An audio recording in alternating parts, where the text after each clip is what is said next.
Hello, college football fans, and welcome to the SEC. Yesterday and today, I'm your host, Bird LaCroix, and this is episode 19 of our ongoing podcast. And this week in SEC football finds us at Game 6. It will be the halfway point of the season when the games are completed this weekend, and all teams except Tennessee are in action this week. There are 7 games involving SEC teams, and we're going to talk about each and every one of those here in just a moment.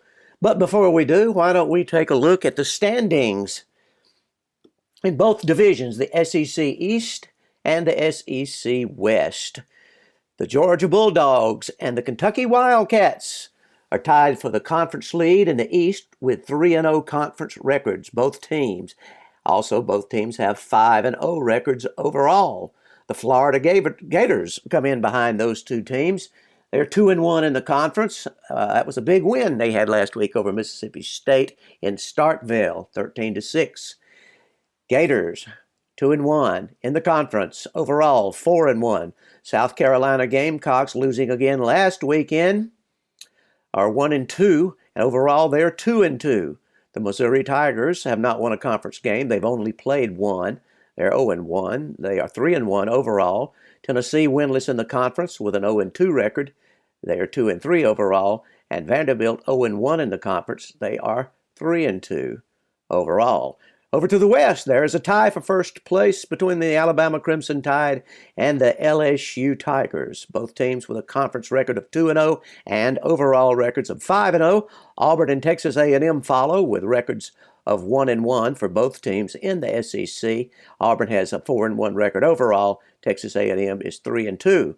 And the bottom 3 teams in the SEC West, Arkansas, Ole Miss, and Mississippi State, all come in at 0-2 in the SEC. Overall, Arkansas is 1-4, Ole Miss 3-2, and Mississippi State also has a 3-2 record overall.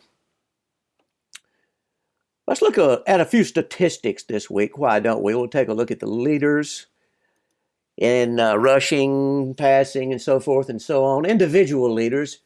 Jordan Ta'amu of Ole Miss leads the conference in passing yards with 1,537 passing yards at this point in the season. Drew Lock of Missouri follows him with 1,283 yards. Kyle Shermer of Vanderbilt, 1,231 yards. Kellen Mond of Texas A&M, 1,221 yards passing. And Alabama's Tua, has 1,161 yards passing. I think we just know him as Tua now. He's quite a phenomenon, and the Crimson Tide's quite a football team up to this point in the season. Rushing yardage, the conference is led in rushing by the Kentucky Wildcats' Benny Snell Jr. Benny has 639 yards rushing. He's followed by Travion Williams of Texas A&M with 582 yards rushing. Scotty Phillips of Ole Miss, 563 yards rushing. Nick Brossette of LSU, 481 yards rushing. And Elijah Holyfield, son of Evander, 368 yards for the Georgia Bulldogs. And receiving yards, Kalijah Lipscomb of Vanderbilt has 480. He leads the conference. A.J. Brown, the great A.J. Brown of Ole Miss, comes in second at 453 yards. Emmanuel Hall of Missouri, 430 receiving yards. Jerry Judy of Alabama, 423 yards receiving. And D.K. Metcalf, also of Ole Miss, with 405 receiving yards. Sacks, Josh Allen of Kentucky, the great linebacker, has 6 sacks, as does Isaiah Buggs, the defensive lineman for the University of Alabama. Christian Miller, an Alabama linebacker, has 5 sacks. Montez Sweat of Mississippi State, whatever, defensive end, Mississippi State, he's got 5 sacks. And Armon Watts, a defensive lineman for the Arkansas Razorbacks, has 4 sacks. Interceptions, Rashad Fenton of South Carolina with 3. Grant Delpit of LSU, a safety, with 2. Xavier McKinney, Alabama, has 2 interceptions. Dre Greenlaw, linebacker for Arkansas, has 2 interceptions. And Darius West of Kentucky has 2 interceptions. The leading tackler in the conference is Dejon Harris, a linebacker from Arkansas, with 53. Devin White, LSU, has 44 tackles. Jordan Griffin of Vanderbilt has 41 tackles. Deshaun Davis of Auburn, 39 tackles. And Mohamed Sanogo of Ole Miss, also with 39 tackles. That does it for our statistics and standings in the SEC. Let's get right to it. Let's talk about the games. We may talk a little bit about last week. And this week, we may even talk about some of the upcoming games beyond this week in the season in the conference. We're just going to have at it, and I hope you enjoy it.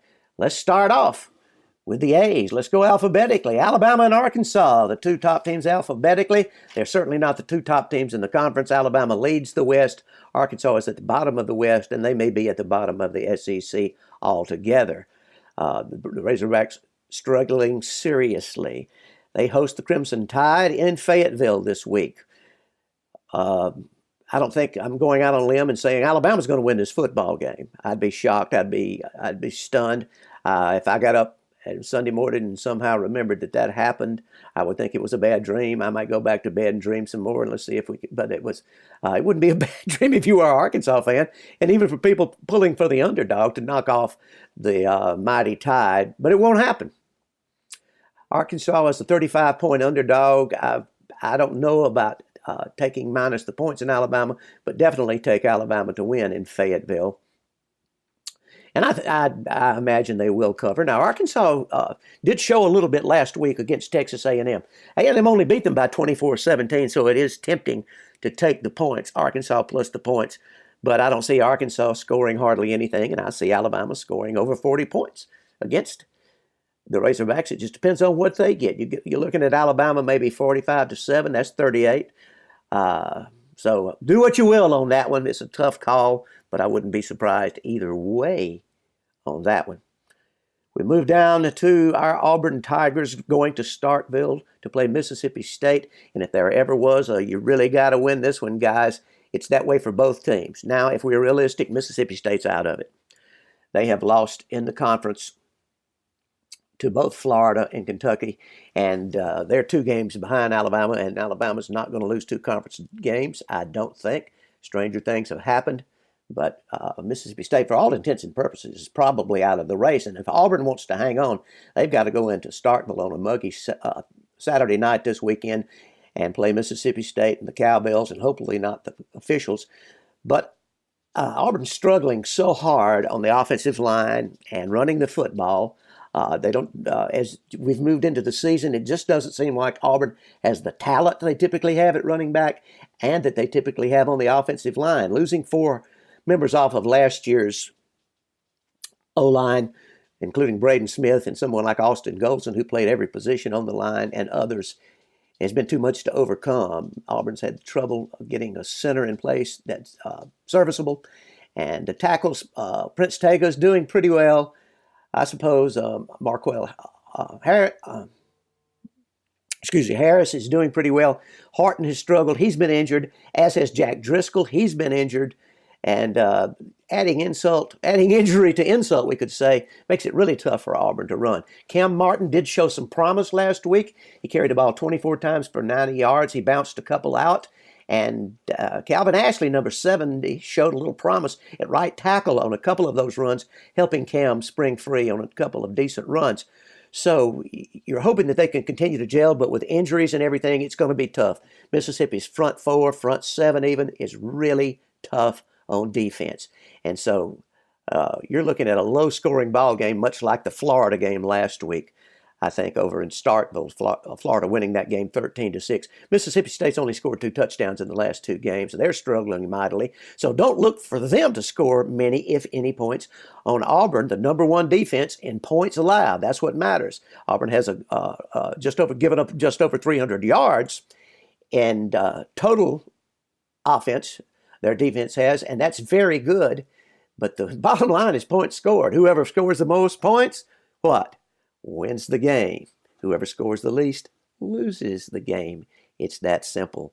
And it's going to be tough for the Bulldogs and the Tigers to score points. You're looking at a low-scoring game. Something like a baseball score of 5-3 wouldn't surprise me. I'm being a little sarcastic, but hey, you remember that 3-2 game in 2008, 10 years ago? 3-2 in Starkville, Auburn, and Mississippi State.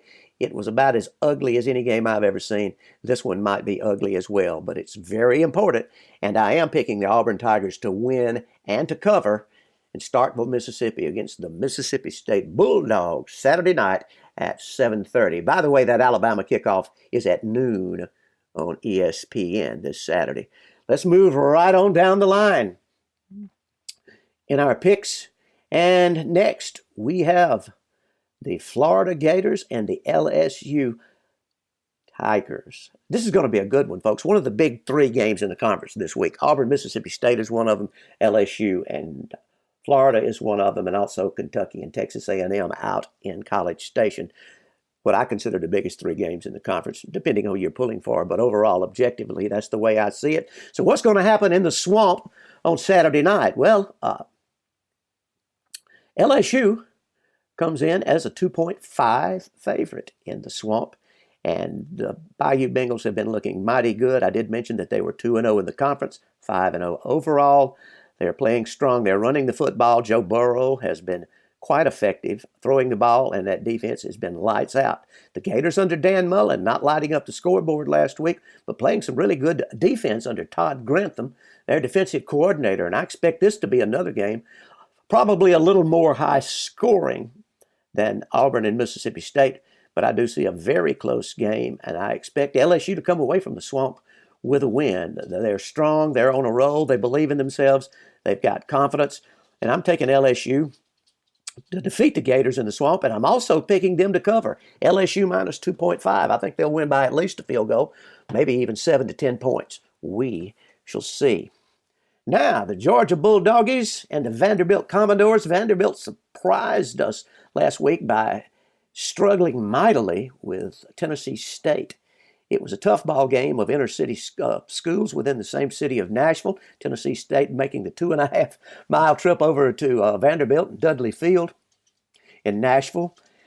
But they did escape, and we all continue to have the young man who was injured badly in our thoughts and prayers. His name escapes me right now, but I hear he is recovering. The last thing I heard, he was injured, and it looked really bad. He's had surgery, but I think he's recovering nicely, and hopefully he's going to be okay. So remember that. But football sometimes not the most important thing. It's a lot of fun, but it's not life, and injuries like this are. And so let's remember that. And any of the players who get injured, y'all always want both teams to be injury-free. That's not going to happen in a violent game like football, but that's what you want to see. You hate to see anybody get hurt. But back to the football game, Georgia and Vanderbilt in Athens. Georgia, a 26.5-point favorite.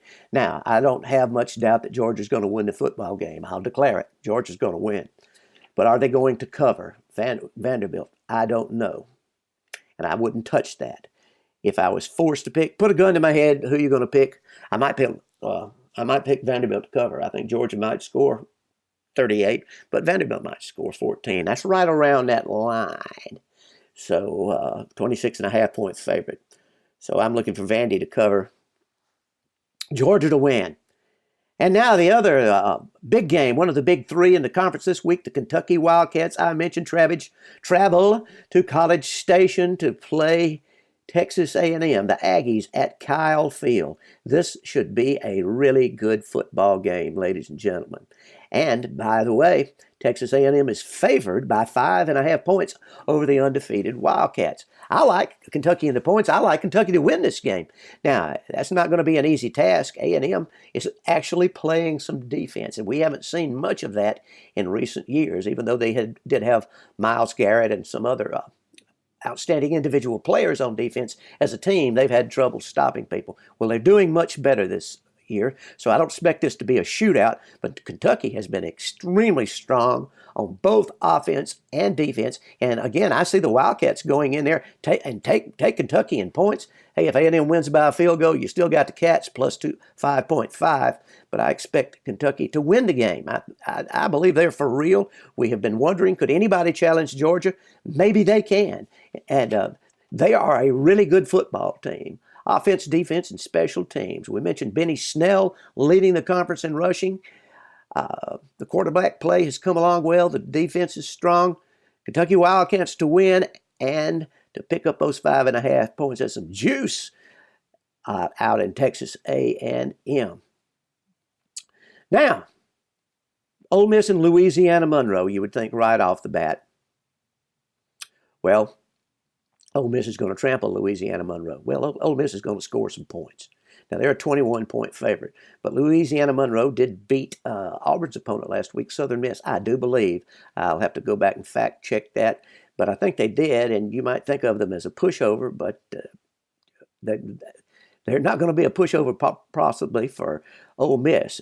Ole Miss to win? Yes, I think so. I wouldn't be totally stunned if they were upset, but I don't believe that's going to happen in Oxford.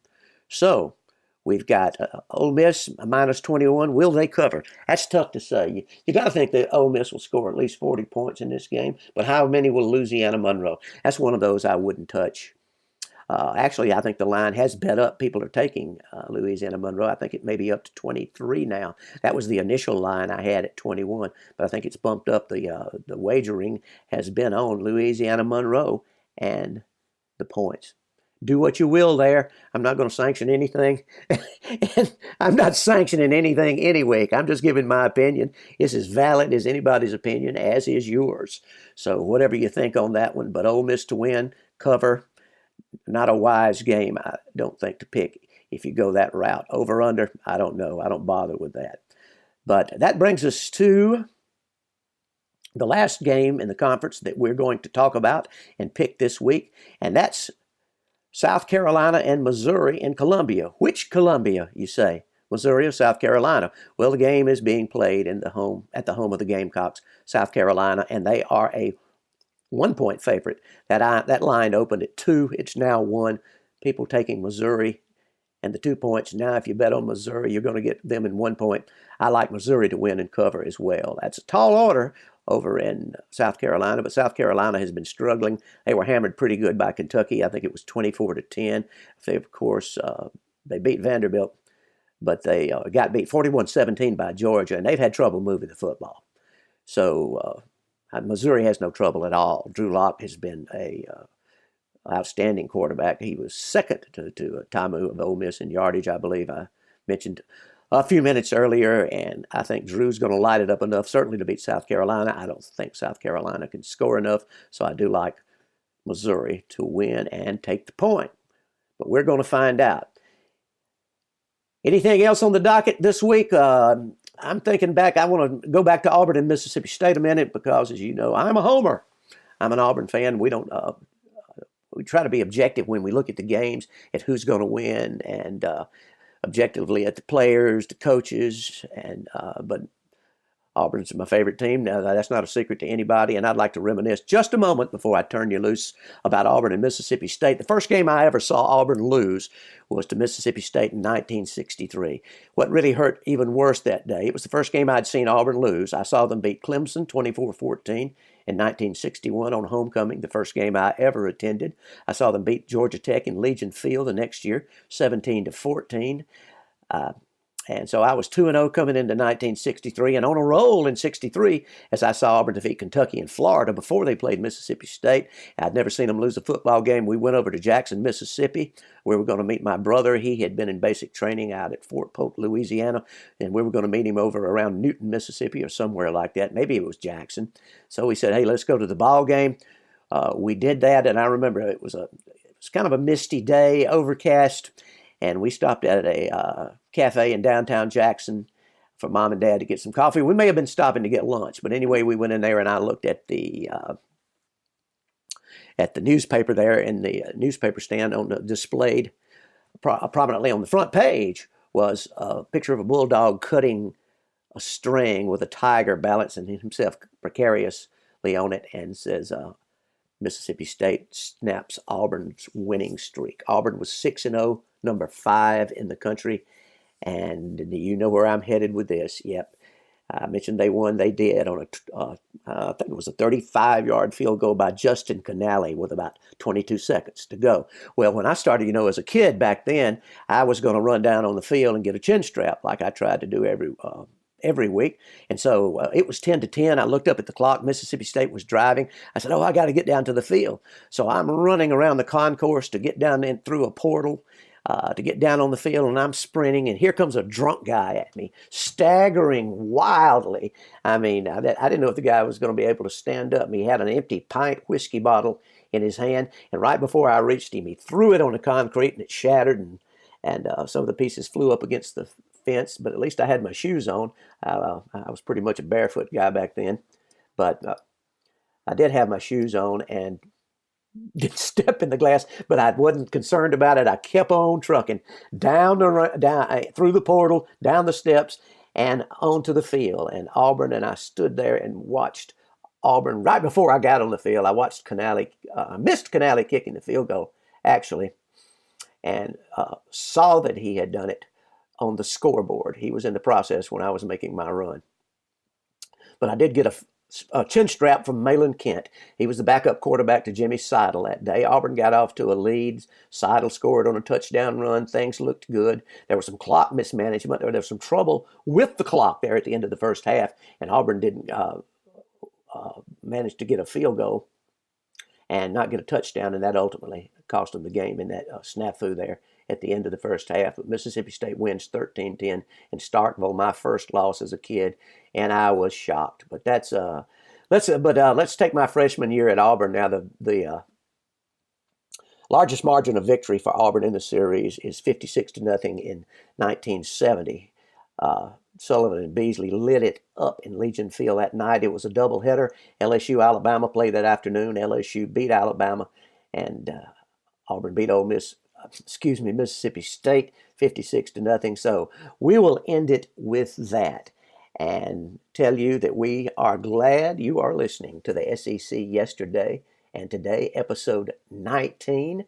And we want you to follow me on Twitter if you so desire. I am at Autull, at AUTULL on Twitter. My email is birdlacroix@yahoo.com, and you can find the occasional column I write in every one of these podcasts on sportshacks.com. The SEC Yesterday and Today. This has been episode 19. I'm your host, Bird LaCroix, and we want you to be safe out there, and as always, love your neighbor.